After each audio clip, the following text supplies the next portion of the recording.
Jenson Button's a winner again. It's Sebastian Vettel. Barrichello versus Button.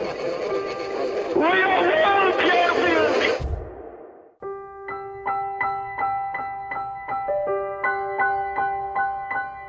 2009. It came and went in a blur. Jenson's glorious season is a lot to live up to, but Formula One has an uncanny knack of raising the bar, and expectations for 2010 are higher than ever for very good reasons.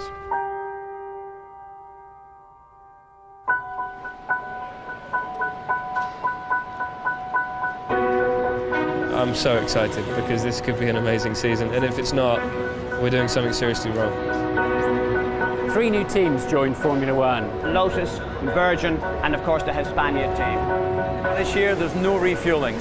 Big difference. We haven't seen that since 1993. Well, one of the big changes was the point system. You've got to go for the victory. What I'm really excited about for this year is the fact we've got 4 world champions out there on the grid. 4 world champions on the grid. All in top cars with a real chance of victory. Alonso with Ferrari for the first time, double world champion. He looks really hot out on track. A lot of people's favourites. I think it's a very interesting season. I'm looking forward. Jenson Button, the reigning world champion, moves to McLaren. Big speculation in Britain, it's a huge source of excitement. A bold move into Lewis Hamilton's backyard. And that's his team. He's been part of the DNA of that team for 10 years. Button wants to show that he's a worthy world champion. He's the top grip. This season could be one of the best seasons. But the daddy of them all, Michael Schumacher, makes his return. He's 41 years old. Has he still got what it takes? Can he deliver? Can he add an 8th world title? Was it the right thing to do? Who knows? He thinks it's the right thing to do, and he could be right there in the mix to be the champion. Top drivers, so closer competition. We mustn't forget Felipe Massa coming back from his accident in Hungary last year. Obviously got a point to prove. Mark Webber in at Red Bull. Sebastian Vettel, who almost won the title, came very close last season. It looks very tight at the top. A tough fight. Only one can win. New teams, new drivers, but in Formula One, some things always stay the same. Winning is everything. What a season this is going to be. I haven't been this excited since late 80s, early 90s when we had the sort of Mansells, Piquets, Prost, Senna. It's just going to be a titanic battle for the championship. This has everything. Mouth-watering stuff. I can't wait for it to start.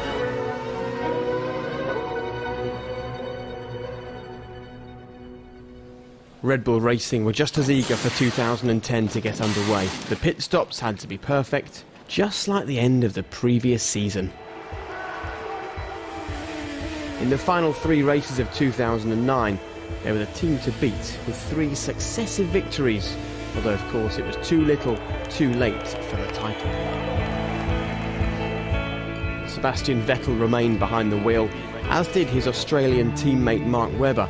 And then, of course, there was the design guru Adrian Newey overseeing the car. And the team started as they meant to go on, taking the first pole of the new year. Here comes Vettel then for Red Bull. What a time there for Sebastian Vettel. Yeah!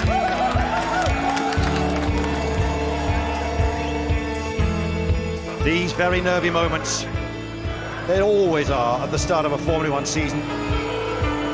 And we're away now in 2010. It's Vettel from Massa, from Alonso. My word, Vettel has just gone a second faster than Fernando Alonso. This kid's the real deal, make no mistake about that. And a lot of power, lots of power. It's sick, I tell you what, that Red Bull's sick. Rocky, can you do anything to fix it? Negative. It's mechanical. The race was unfolding for Red Bull. After starting on pole, Vettel was slipping back due to those familiar reliability issues. And an equally familiar face took full advantage, Fernando Alonso. Double world champion in 2005 and 2006, he didn't settle at McLaren and then returned to an uncompetitive Renault before getting his dream move to the most famous team of all. Fernando Alonso, it's his first race for Ferrari, and he's a winner in Bahrain. So despair for Sebastian Vettel, but delight for Fernando Alonso. Winning a Grand Prix is special. Winning the first Grand Prix of the season is special, and winning for Ferrari first race is special. It's a pity, but you know, what can you do? I think all in all there is only positive, except the failure this weekend. For the established F1 teams, Bahrain signalled the start of a long road ahead, but for some, simply making it to race 1 was a victory in itself. 2010 was the season that Formula 1 took down its barriers and welcomed 3 new teams into the exclusive club. Lotus arrived with a lot of history and F1 experience to its name, but it was very much a new team, hoping to recapture some of its former glory. That story of just 4 of us in there on day 1 is entirely true, with Sylvie answering the phone on reception. I'll put you through to HR, sort of let the phone go and then go, hello, it's HR. Virgin was another team doing its learning in front of millions. My wheel came off, front left wheel came off. We had nothing to start with at all, not a spanner, not a drain tray, nothing. We had to start completely from scratch, and it's been very tough, but you know, I like a challenge. Hispania had the biggest battle, arriving in Bahrain with no testing, and Karun Chandok having never even turned a wheel before qualifying. Every time we thought we could get the car out, some other little problem cropped up, and even in qualifying, you know, I remember seeing the light go green and I was still climbing into the car on a footstool, and I could feel them putting the floor back onto the car underneath me. You know, it was that late. We started with no testing, which was quite a special fact for any Formula 1 team in history, for sure. I'd have my toes crossed, my fingers crossed, and my lucky underwear on. It's quite an experience. I don't think I'd want to repeat that. Lotus had a promising start to their season, with both drivers reaching the checkered flag. We have seen that we can finish races, and obviously we have to build up from there. We have a lot of work to do, that's pretty clear, but we knew that, and it's a challenge. For the other new teams, though, it was a real baptism of fire, with all cars retiring. It was clear it was going to be a long, tough season ahead. So as the sun set over the desert in Bahrain, it was celebrations for some, but an otherwise underwhelming first race of 2010. A lot of people were ready to write Formula 1 off after the Bahrain Grand Prix. I mean, I love Formula 1, I enjoy every race, and I didn't have a problem with it. Everyone was, oh, it's rubbish, and we've got to change everything. But of course, by the next race, everything was fine again. Bahrain didn't necessarily deliver. Is Melbourne going to get us back on the right track when the lights go out? Lights will guide you home. I will try to fix you. Vettel's away gingerly but ahead. There's a spin there with that Alonso there facing the wrong way. Drama already here in Melbourne.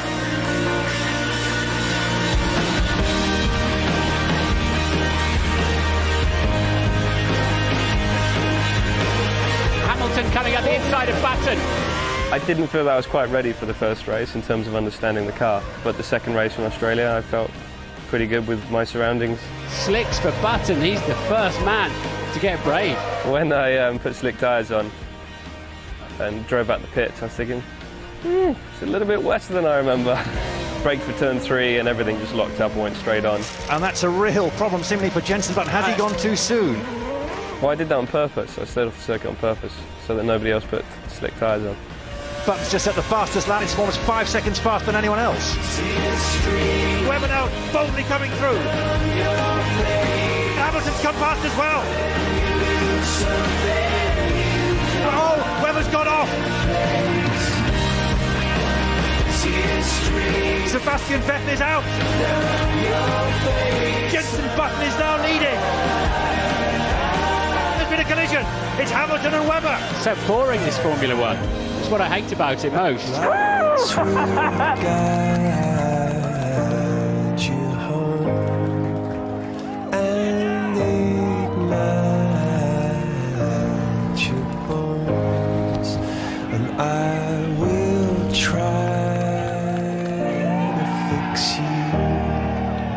It's just fantastic fantastic race by Jensen. I mean, in truth, he called that first stop and that got him the win. To win it with my second race with a new team was exceptional and a very special feeling. You know, it wasn't just about outright speed; it was about choosing the right strategy and thinking on your feet. And it was a great win because of that. And not the first of Jensen's career.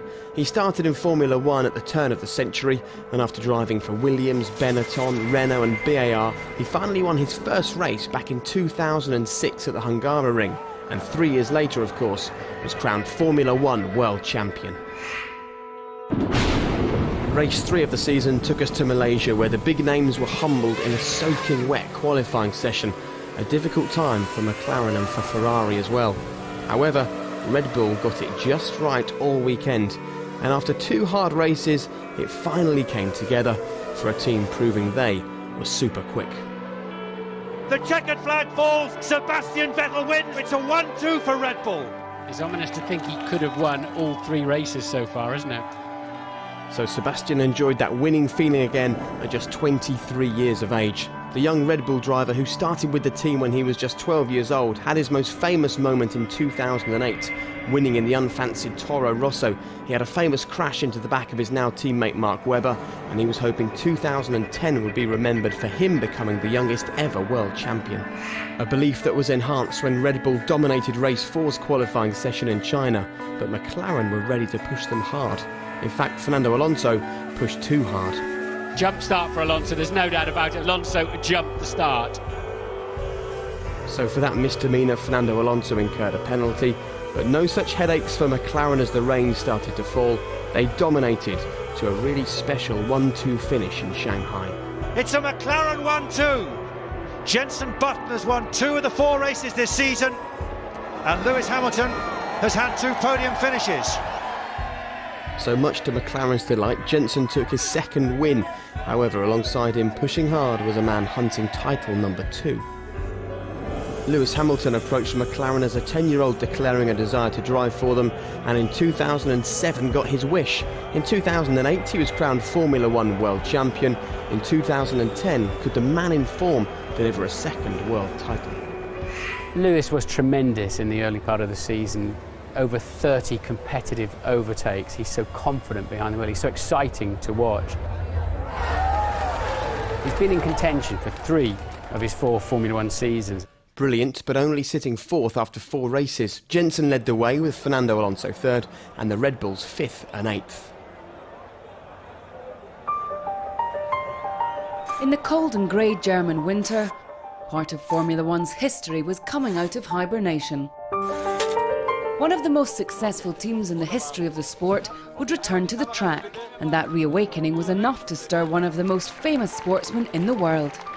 It's a nice start for a comeback in many senses. Because I have proven everything that is to be proven in this segment, the nature is that I'm just there to enjoy and have fun. And the most fun I have is if I win. Which is it has such a great history. Walking through the factory here, it's amazing to see all the cars that they've built in the past years. Mercedes last won the World Championship in 1955 with the legendary Fangio. The team they bought was Braun, who won both titles in 2009. This is wonderful. Considering a year ago we didn't know we had a team, and 12 months on we've won the World Championships, and we're now part of Mercedes-Benz return to Grand Prix racing, which I think is great for us as a team, but great for the sport as well. Schumacher claimed he was back to have some fun and ultimately to win, but it looked like neither of those would be achieved at the beginning of the season. Nico Rosberg had little regard for reputation and was convincingly quicker than the 7-time world champion as he struggled to find his feet after 3 years away from the sport. Look at that, he's coming underneath. He's coming back with Michael Schumacher. Championship. Extraordinary. Mercedes got the first podium of their comeback in Malaysia, and the feat was repeated 2 weeks later in China. They were courtesy of Rosberg, whilst the more experienced German battled hard but without similar results. The superstar may have returned, But Michael Schumacher was in for one of the toughest seasons of his career. So Schumacher was struggling whilst a fellow elder statesman was having the year of his life. Despite making his debut in 2002, it took until 2009 for Mark Webber to take his first win. Mark Webber was really starting to fly as F1 arrived in Spain. We're underway now, and the Red Bull start first, all going to plan for Red Bull. That's his best ever drive, isn't it? A special day for Mark Webber. It's Mark Webber still leading. I mean, everything just went my way today. That's Lewis Hamilton's gone off. Lewis Hamilton's lost it. Mark Webber wins for the first time in 2010. A special day for me to capitalise on the pole position. Never won 2 races back-to-back, Mark Webber, but he's done 2 poles in a row, and he's away now in Monaco and makes a good start. Jenson Button stopping. The championship leader is out of the race. Another fastest lap for Mark Webber. The greatest of my life, I suppose. It's just in an absolute class of his own. To join the likes of Ayrton Senna and those guys around here is a real challenge. Left them all for dead. A few laps to go. It looks like the track is actually narrowing. It looks like the barriers are coming closer and closer and closer to it. It's a winning weekend for the Australian. He's done it. Amazing. To get the maximum amount of points, as you used to say, in the last 2 races. Mark Webber has really stepped up his game. No one really gave him a good chance of winning the championship. So 2 successive wins meant Mark Webber was the new championship leader with 50 points from 2 races.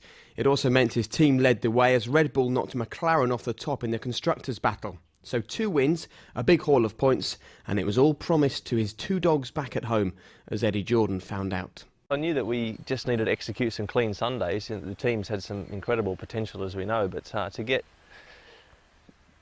both 4 days right, obviously with quali and both races, was really rewarding. So yeah, a bit of a surprise, but a nice one.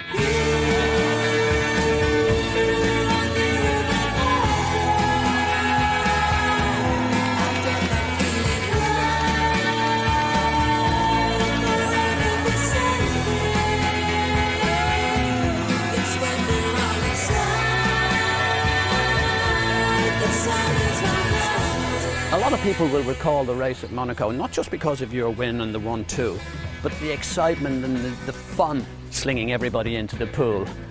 It's not really many teams can get away with that. No, you're right.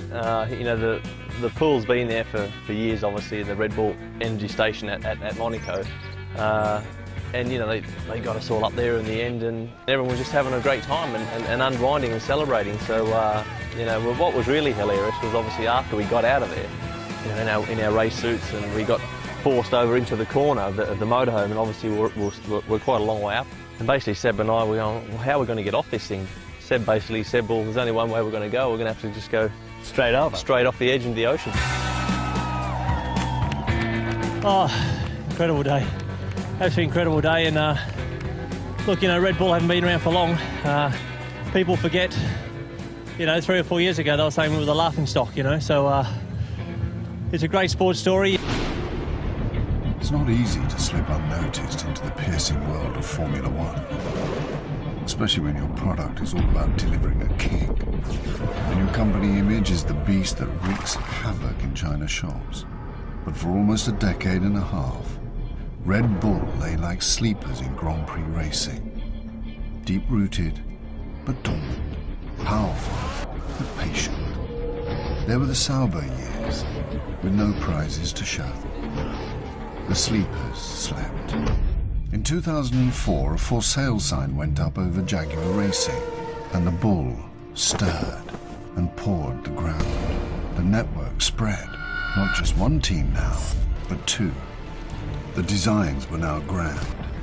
Adrian Newey took his place at the technical end, and David Coulthard sat behind the wheel. Was this the moment? Not yet.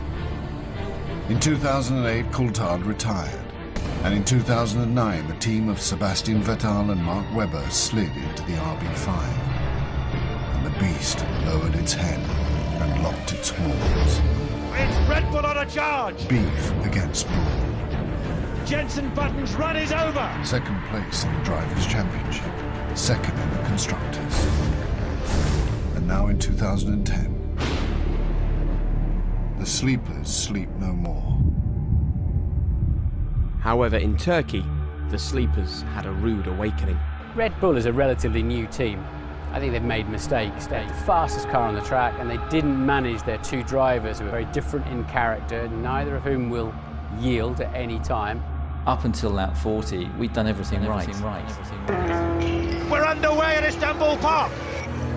The two leading cars, Webber and Hamilton. We've got Mark back out in the lead ahead of Lewis. We've managed to jump Lewis at the stop with Sebastian as well. We're back with a 1-2 for Red Bull. Until lap 40, everything was looking good. Dive down on the inside, had the corner, was on the left. And then all of a sudden, Seb comes to the right pretty fast. I was just trying to focus on the braking point, and all of a sudden I lost the car. We were obviously wheel to wheel at that point. I remember I was talking at that point, and I just went silent. Boom. Oh dear, they've come together! Webber and Vettel have come together. What was going on there? Through goes Jenson Button, ahead goes Lewis Hamilton. Neither yielded, and you know, the result is everybody loses. I'm not the kind of guy that pushes all the fault to one guy. We are a team in the end of the day. You know, if we did it again, obviously I don't think I would do a massive amount different from my side. There would probably be a difference of opinion until we go to our graves. I blame Vettel on that occasion. It seemed to me as if he moved into Mark Webber a little bit, but whatever happened, Vettel was out of the race and Webber failed to win. The outcome of that was much more damaging in some respects than the actual incident itself, because what it did was sort of momentarily split the team. Obviously at that time I was the leading car, so usually the leader then dictates where to go. My opinion hasn't changed too much, you know, after the race. You know, you can say whose fault was it? Well, you know, we went down there, it was close, we touched, Seb moved across a bit, okay, that's what happened. I think the Red Bulls gave us the 1-2. They made life a lot easier for us. The charging Red Bulls may have handed a welcome 1-2 to McLaren, but Lewis Hamilton and Jenson Button were at the centre of an almost identical on-track incident. Lewis, we need you to save fuel. Both cars doing the same. The exit turned out quite slow, and so I had to go run the outside into 12. You know, why not? But look at this. Button fancies a run. It's the same place where the two Red Bulls went together. I wasn't really too happy. I didn't really fully understand what the hell just went on, because next thing I knew, Jenson was past me. Button's still there and he's got the lead. It was a fun move. We were side by side for 3 corners, but the problem was I got a bad exit onto the straight. Button overtakes Hamilton, but he's coming back on the pit straight. Down towards the first corner. Oh, they almost came together then, didn't they? I think they did touch, didn't they? And Hamilton's back in front. Okay, Jenson, we need more fuel saving. Fuel is critical. Conserving fuel isn't a secret code for don't race each other. Well, if it is, nobody told me. Looking back, it was a great battle. Me and Jenson, we finished 1-2. It was a great weekend for the team. It's the first time win for Lewis Hamilton in 2010, and Jenson Button makes it the McLaren 1-2. Montreal. I remember when I had my first qualifying pole position there, and I remember exactly what point of the lap I was told that I got pole position and the feeling that I had, and it was the same feeling then that weekend. Look at Lewis Hamilton. Hamilton has found something. Now onto the pit straight, and he's absolutely charging for it. Lewis Hamilton knows the time to beat, and he's done it! And the first time this season that Red Bulls have been knocked off their perch. Okay, Lewis, we need you to stop on the circuit. There's not enough fuel and we need to have a fuel sample. And I had to stop and I had to push the car back. He's been in contention for 3 of his 4 Formula 1 seasons, and that tells you everything you need to know about how brilliant Lewis is at the wheel. Only one driver has won from pole this season. Lewis Hamilton aiming to change that, and he's away first so far. Hamilton, Vettel, Alonso, Button. Reasonably strong-willed drivers that want to achieve good things. You might have some tensions at times.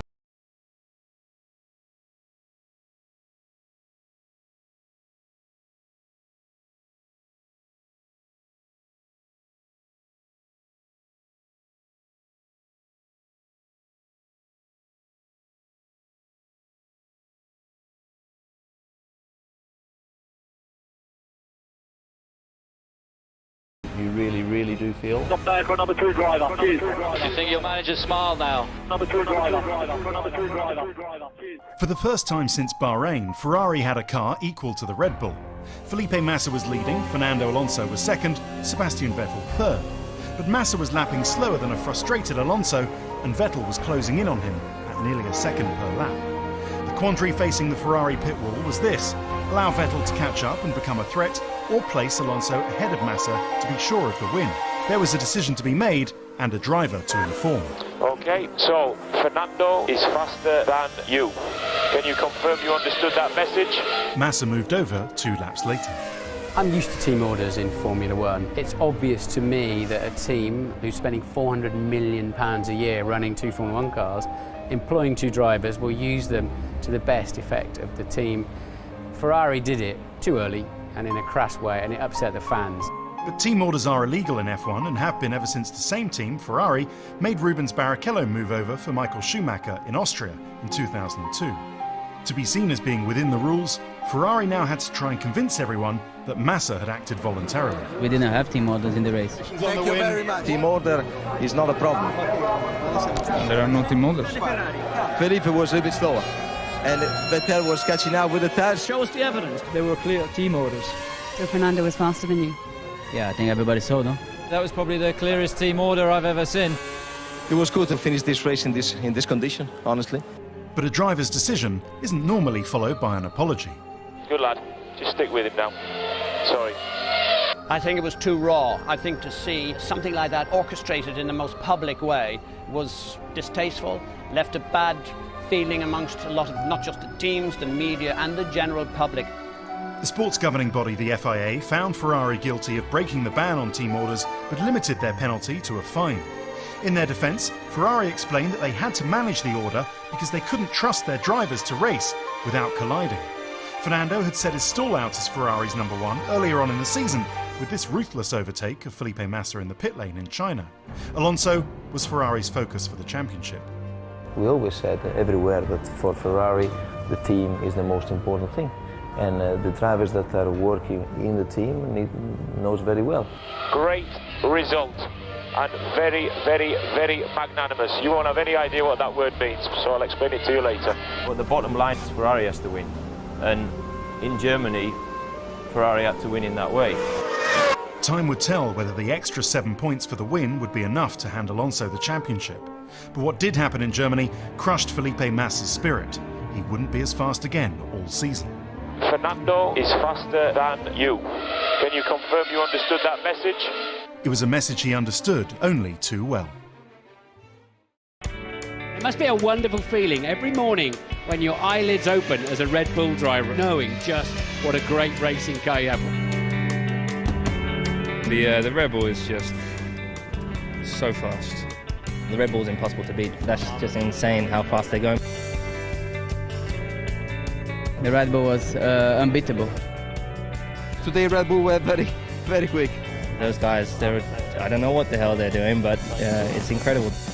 Red Bull are absolutely leaving the others for dead. Really, really impressive. Fastest in every session so far. Cars like this, you don't get that too often in motorsport, and I'm sure they're enjoying it to the max. Red Bull, quite frankly, have been stunning. And here comes Mark Webber, the winner of the Hungarian Grand Prix, and he now leads the World Championship. This Red Bull is the class of the field. It's built on the strengths of the 2009 car. So I think that there's no question that it's the car of the season. Mark Webber's victory in Hungary chalked up the 6th win of the season for the Red Bull RB6. The race would also see its 12th podium and 11th pole position. But it was a car that attracted controversy. Accusations of bending the rules came and went, but its speed was always there. And here's why the RB6 was the quickest car of 2010. Designer Adrian Newey was the first to channel exhaust gas through the diffuser, which added downforce.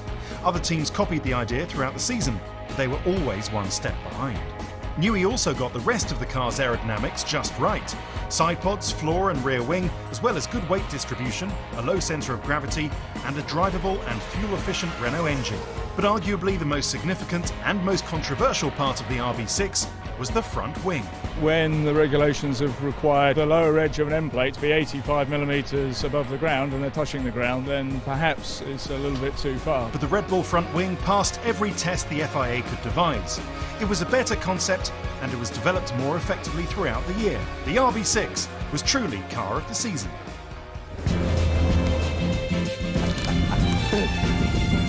I take it you're going my way. Yeah. It's quite nice that Spa is sort of signifying the run-in now to the end of the season. It's the sort of the perfect track to go to launch this race towards the title, isn't it? Well, this must be one of the most exciting finishes to the season for years and years, and certainly that I can remember in recent times, because we've got 5 drivers up for it in 3 different cars. You wouldn't want to guess who's going to win it. Welcome to Spa, the most respected circuit on Formula One's calendar. They're away! Hamilton, and look at Kubica, the way he's jet forward, and Webber's had a shocking start. Hamilton into the lead straight away, Button ahead of him, Hamilton leading.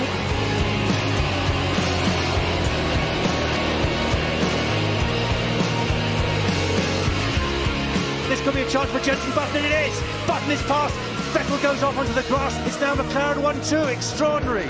In second, minded my own business really. Sebastian was not going to come past on the inside because there was no room, there was grass, even though he did try.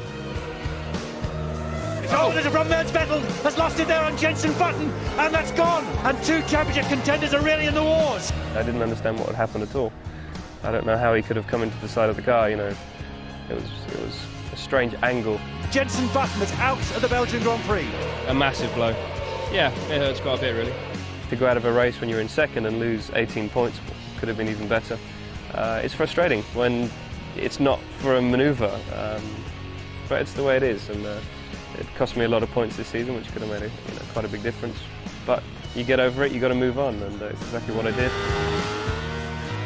The car felt great, really did feel good. And every time the guys behind me picked up the pace, I was able to answer to it. Okay, understood, Lewis. We don't want to jump too early in case the rain doesn't get any worse. And then I had that wide moment. I mean, that was, I was literally on the edge of my seat. Oh, Hamilton's gone off! Lewis Hamilton's gone off, it's gone wrong! No, he's going to get back on, it's okay, and he'll still be in the lead. Alonso has gone spinning, another championship contender, fails to score points. Lewis Hamilton has won at Spa. It's his first victory here at this famous circuit, and it's just what McLaren needed after Hungary. Fantastic job, guys, this weekend. So happy.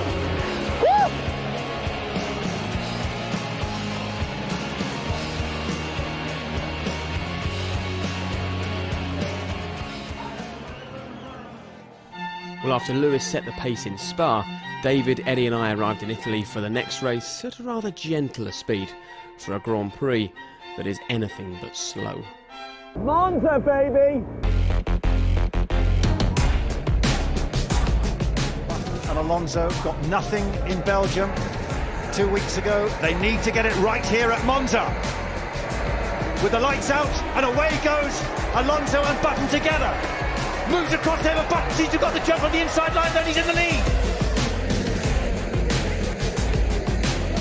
Oh, he's been hit from behind, but I think he'll get away with that. It's Ferrari side by side, chaos going up behind, a piece of carbon fibre in the air. They're wheel to wheel now, Alonso and Massa. This is what Ferrari want. Isn't that Hamilton right behind them as well? He's had a great start. Look at him right in there with the Ferrari. He's got to be careful that Massa... Oh, they're coming together there with Lewis Hamilton.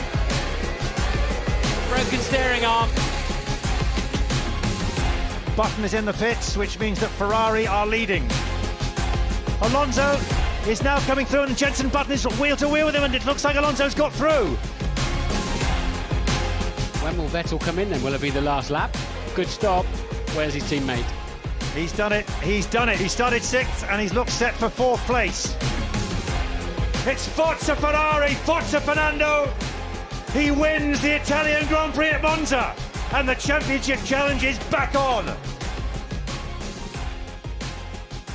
Winning the Italian Grand Prix for a Ferrari Italian car in Italy is very special. A lot of passion for Ferrari in Italy, around the world as well, but in Italy especially. So it's one of the races that if you drive for Ferrari, you want to win. Monza, of course, was an extra celebration for you because it took you back up to 3rd in the Drivers' Championship. Did you ever feel that you weren't in the running for the championship? No, never. I knew that one race can put you in the championship. But it's true that now with 5 races to go, if you have a bad race or if you have a retirement, it becomes more difficult because there will be only 4 to go. So we arrive in a point now that there is not reverse gear anymore. So it's just flat out. Whatever does a mistake is a problem.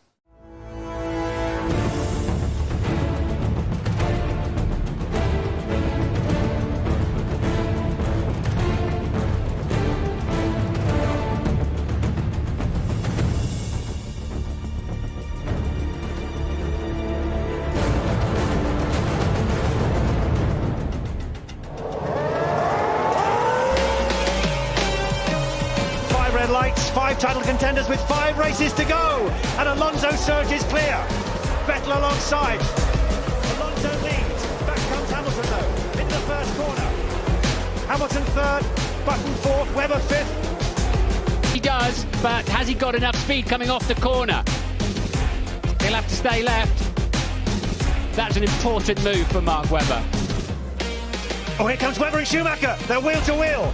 He's done it there against Kobayashi, holding together now. He's managed to push the and as he rounds the final corner, Fernando Alonso, from pole to flag, has set the standard again. And he was a man getting well used to the taste of champagne again. Despite Mark Webber still sitting top, Fernando was just 11 points back. However, Ferrari weren't so close in the constructors' battle, trailing by 64 points from Red Bull. However, some had no points at all. The new teams continued on their season of discovery, having to do their testing on a race weekend. And it quickly became apparent that whilst Lotus and Virgin were able to update their cars, Hispania were being left behind when it came to speed and money. A revolving door of drivers meant that new cash came in, as some drivers went out. We can't be too far away from HRT changing drivers during the race. Formula One is a business. It always has been, it always will be. You know, things aren't always as simple and straightforward as one assumes or one thinks. Formula One is in a very tough moment where the budget that drivers can take into teams is very highly prioritized. You know, unless you have a budget like that ready to go, you're in a difficult situation. Virgin had their own problems, having built a car with a fuel tank too small to finish a race. Length, weight of the car and everything is all important. You know, we pushed the boundaries, we got it slightly wrong. Once it was sorted, Timo Glock was able to show his talents in qualifying, regularly finishing the best of the new boys. Timo Glock, fastest of the new teams. Do you think the new teams have added anything to Formula One? Yeah, definitely. I mean, first of all, we added a couple of cars more to the grid, which makes it more exciting. It makes maybe a bit scary moments into races when the blue flag's coming up and we get lapped. Oh no! Mark Webber's gone right up there. He was trying to slipstream the Lotus. I think it makes the racing more interesting, and I think the new teams will be much better sorted out next year. The battle between the 3 new teams provided an interesting sideshow throughout the season, and it was Lotus who was the strongest when it came to race finishes. They realised their 2010 dreams and secured that valuable 10th place in the Constructors' Championship. The future is very, very bright for us. We wanted to secure 10th place, but we wanted to make sure that we were in position to be much better than that next year, and I think we've ticked every box. And despite having no updates or driver consistency, Hispania finished ahead of Virgin. And Virgin's struggles continued in Japan as Lucas di Grassi crashed on the way to the grid. 2 Red Bulls, 1 and 2 at the start. Will they stay that way by the finish? We're underway in Suzuka. A move by Hamilton straight away, but Webber looks to have been caught by Kubica and straight off goes Petrov into the wall. There's going to be contact as well. Massa was going across the grass. And what a mess he's made of that Force India. And just as Lewis needed a strong finish, his car let him down. It's only a matter of time now before Jenson Button is past Lewis Hamilton. And Lewis lets him go. It'll hurt, but that's the only sensible thing to do. Meanwhile, Sebastian Vettel tasted that winning feeling in his Red Bull once again. And so Sebastian Vettel wins. Webber comes in second. Red Bull take a 1-2. They are a force that may well leave the rest trailing. And at this point they were. Another 1-2 finish for Red Bull. They were the team to beat.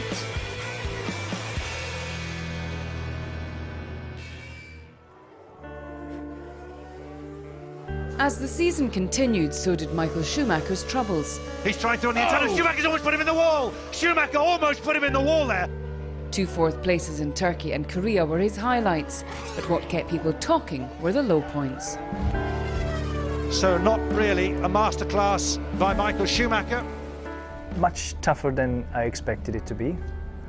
I remember well in December, just before Christmas, getting into the factory and signing the contract, seeing the factory, seeing the development of the car and talking to the engineers. Knowing what has happened last year, Mercedes joining, me coming into the picture, there could have only been one subject and target, and that was the title. I think Michael played a bad hand by saying, of course, I'm only coming back to win the title. It put too much pressure on him, and the young chargers of today just put so many manners on him earlier on in the season. He lost out in every wheel-to-wheel battle. It's been a bit sad how tough it's been for him. He had some nightmare races, of course, in Montreal and Singapore, where he really did look out of his depth. You have to treat the back end of Michael Schumacher's car like the back end of a donkey. It hasn't worked out driving-wise as well as he would have hoped, and certainly this has probably been his most negative display relative to a teammate in his career. But later in the season, I think we've seen some of the old Michael coming back, and I'm looking forward to him in 2011. Pirelli tyres, the new Mercedes car he'll have to drive. It's fine. Michael will be just fine. South Korea was in for a treat. 5 drivers hunting the title as the country hosted its inaugural Grand Prix. We were made to wait for the action as the track was flooded by persistent rain, making the drivers' jobs almost impossible. It's the worst condition I ever drove a car. A race of attrition saw 3 different men leading the Drivers' Championship throughout. Only 3 races to go. The championship is about to decide. Every race is important. Lewis Hamilton was under pressure from his nemesis Fernando Alonso and made a critical error. Hamilton went absolutely bull wide. Alonso goes through. And after toiling in the rain and eventually coming home 12th, Jenson Button now needed a miracle to defend his driver's title. Are you still in the race for this championship? No, not really.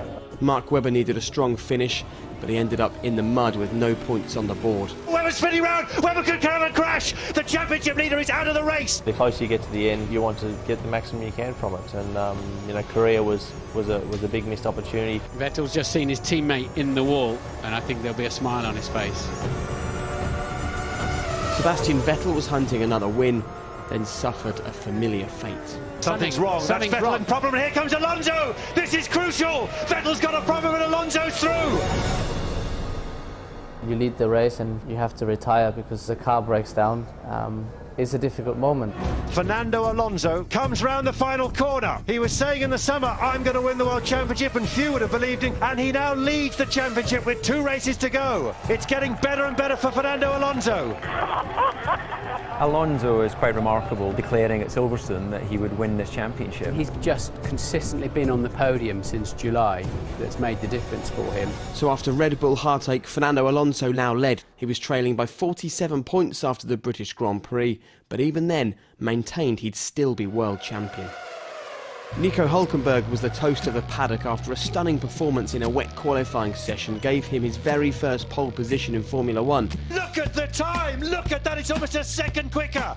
Nico Hülkenberg, job on the line at Williams, but a job well done today in qualifying. But it wasn't enough to stop him leaving Williams at the end of the year. Jenson Button, the victim of an attempted armed attack on the Saturday night, put that behind him to drive an impressive race. However, it still wasn't enough to keep him in the hunt for the title. Jenson drops out of the title hunt though. Sebastian Vettel made up for his Korean despair with a win that also helped Red Bull finally clinch that well-deserved Constructors' title. Sebastian Vettel wins in 2010. Red Bull, the Constructors' champions for the first time. And so with 1 race to go, Fernando Alonso had an 8-point lead over Mark Webber. Sebastian Vettel and Lewis Hamilton were just clinging on to their coattails.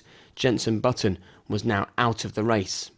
In the Constructors' Championship, Red Bull finally had the title they wanted. They had to wait until the penultimate race of 2010 to finally clinch the title. I had some dreams in the week before, after Brazil and so on, because we still had, the belief in us. It was difficult to be patient and do the normal preparation. As Formula 1 arrived in Abu Dhabi for the last race of 2010, it did so with 4 men involved in the greatest title struggle ever.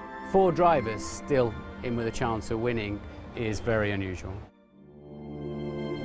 I think all of us had key points where it probably slipped or, the tide turned. That was one of his worst qualifying sessions, Mark Webber, when he needed it to be one of his best. We had periods where, we got treated like a hero, and then other times where it was a little bit more rough for us. The atmosphere in the paddock, everyone was extremely pumped and excited, so it was difficult to be patient, wait and do the normal preparation. I can't recall at any other season having as many contenders for a championship. I feel confident now. This weekend is time to do it. The others are the ones that have to worry. I don't have to be cautious whatsoever. I believe in myself. I think it's time that we have a decider. You are tensed, you're nervous. In the end, I just said to myself, you know, try to win that race and everything that comes on top is a bonus. We've ended up with this incredibly intense series. When we went into the race, obviously I started from pole. I had the best position to start from. The aim was always to become world champion one day. Who will be champion today as we leave the grid at Abu Dhabi? Vettel moves forward. Alonso comes through. Button's got the jump. Alonso down into fourth, and Webber is fifth behind him. I was very proud to be part of the race in Abu Dhabi, part of the 4 guys who can still win the championship. Down into the turn 5, and we've got 2 Mercedes side by side, and they make contact. Michael Schumacher round. Will he? Oh, the big smash there. It's Lewis. He's gone straight into him as well. What a dramatic start. It's Webber. He's coming in early. He tried this early in the season and it worked in Hungary, and he's away, and that was well done. Seemed to be no major problems there. But the problem he's got is he's way back, isn't he? I didn't know where the others were, so I didn't know whether winning is enough or not. Here comes Alonso. Oh, he's almost got into the wall there. You know, no matter what, Fernando was leading the championship before the race. So we knew that, first of all, we have to finish, and secondly, we get more points than him. And here comes Alonso going through the inside of Petro, but he's gone off the track. He cannot gain position though. Alonso there, a little mistake. Hamilton pits. So Hamilton the first to blink of those near the front of Vettel and Button. So he was 1.8 behind. Vettel's going to need a good pit stop to stay ahead. Very exciting for all the people watching and all the spectators. Surely Red Bull will now respond. They did the right thing, leaving Vettel out. Of course, if you have highlights and you win races, it's nice and you enjoy. So Vettel comes in. But people try to knock you down, and you have bad results, and you have to stand back up. Vettel retains the lead and critically ahead of that Sauber that they were trying to he monitor. almost came together there. He's got to watch out though. That could have been a world championship making a pit stop. A round of applause there from Horner. I think, you know, in terms of mindset, we had the exact right approach. Come on, Sebastian, give it everything you got. Come on. Of course, you are tensed, you're nervous, and you have this special nervousness going on. Sebastian Vettel flies down the pit straight, and is he heading now towards the World Championship? Mark Webber down in 8th, stuck behind Alonso. He started there and he's going to finish there. And how he'd love to finish where this man is heading now. In 1976, James Hunt had actually the same story, because he never led the championship until the last race, where he turned it around and he won the championship. The order came from Dietrich Mateschitz. It needs to be better this year. We want the championship. Well, they got the constructors in Brazil, and now Sebastian Vettel wins in Abu Dhabi to be drivers' champion for 2010. It's a double for Red Bull. Oh, thank you, boys. Unbelievable. Thank you. I love you. Unbelievable. Since I crossed the line, it has been quite a journey so far. Obviously it was extremely difficult to realize, and it still is, what happened, but I'm very proud of that and proud of what I have achieved, but it's also a little bit weird and strange because you don't know how to handle that. I'm speechless, you know. I think it will still take some time to realize. I mean, I didn't know where the others are. I knew that I was leading because I saw P1 on the pit board, and obviously, you know, when you start the race you know where you are. It's just so difficult for me to put this in words, you know. Sebastian is a very, very deserving world champion. He's done a fantastic job this year. He's had some bad luck, but he's never lost his focus. He's never lost his drive and determination. Now it doesn't get easier. Everyone is hunting us next year, so I will be very proud to have the #1 on the car next year. When I'm tired and thinking cold, I hide in my music, forget the day, and dream of a girl I used to know. I close my eyes and she slipped away. All I feel is, love, baby, all I feel, and I think it's dreaming. All I feel is, I walk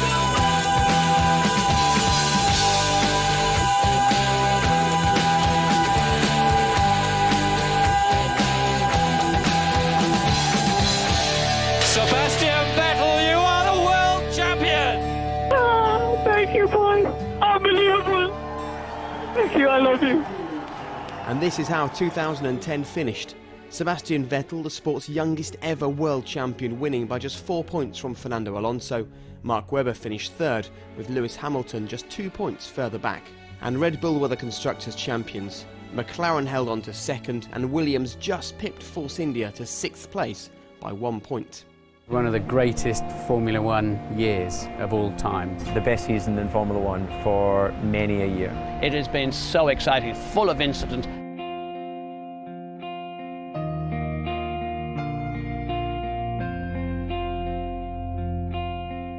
There is a star that lights the road. Will it take me to the end? Well, I don't know. But for one last time, I'll take this ride and just drive. I wanna be the only one to make it to the light. I'll take it to the edge and ride, die 1,000 times. And maybe I could be the one riding to the setting sun tonight. Just drive.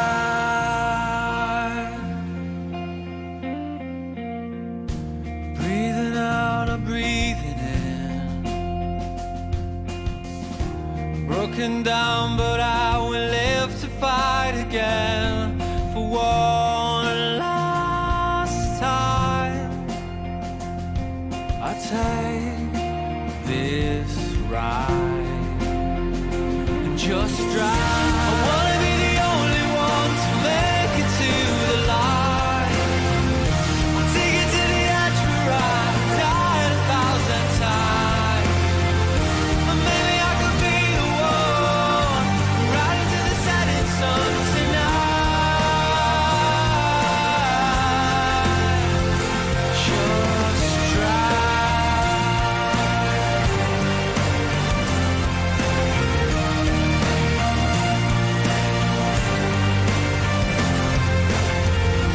There is a star that lights the road. Will it take me to the end? Well, I don't know.